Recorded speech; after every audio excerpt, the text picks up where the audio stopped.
I will utilize a Kelly clamp to mark the skin surface between the base of the uncinate process and spinous process, utilizing a small skin marker. A small skin wheel will then be raised with 1% lidocaine using either a 27 or 25 gauge needle to anesthetize the skin.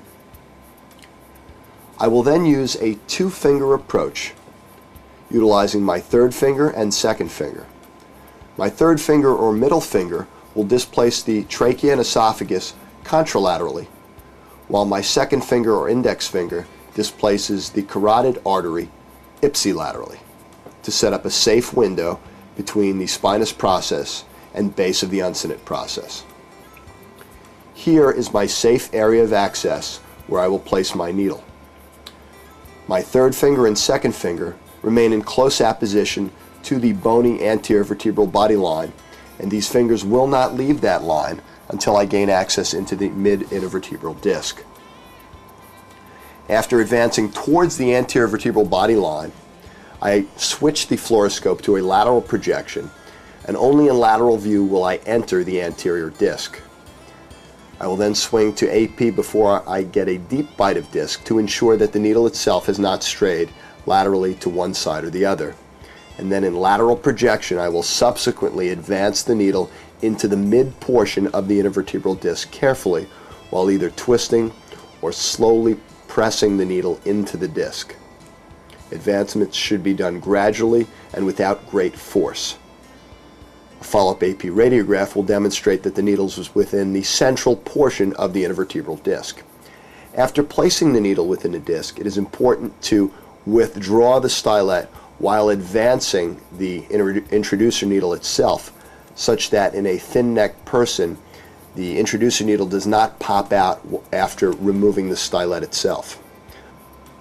While placing the wand through the introducer needle, it is important to also mildly withdraw the introducer needle while advancing the wand to ensure that the wand does not extend beyond the posterior vertebral body line and come to rest upon the spinal cord or other neural structures.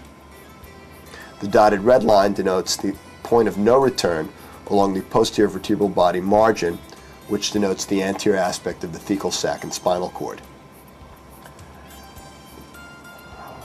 Following placement of the wand into the central portion of the disc, 3 passes may be performed at 5 to 10 seconds apiece, whereby the wand itself will be rotated utilizing real-time fluoroscopy after the coag button has been pressed for half a second to ensure that there is no contact with neural structures.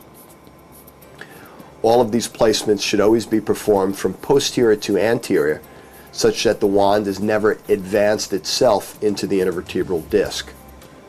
In this way, we will not damage the wand tip. The ablation is performed utilizing slow rotational movements without moving the wand from anterior to posterior. Again, rotations are performed utilizing a power of 2 on ablation mode. 2 to 3 ablations may be performed for each disc level. After the wand has been positioned 2 or 3 times, it will then be necessary to also advance the introducer needle over the wand while removing the wand, such that the introducer needle resides within the central portion of the disc. Gauze is utilized while quickly removing the needle in one movement. Mild pressure is then placed along the area of access for 2 to 3 minutes. Carotid artery should still be able to be palpated superior to the area of access. Here we see MRI images obtained in both axial and sagittal plane of focal herniations at the C5-6 and C6-7 levels. Anteriorly, you can see the carotid artery and trachea, as well as the internal jugular veins. Again, the access angle is between the carotid and the trachea on the right side.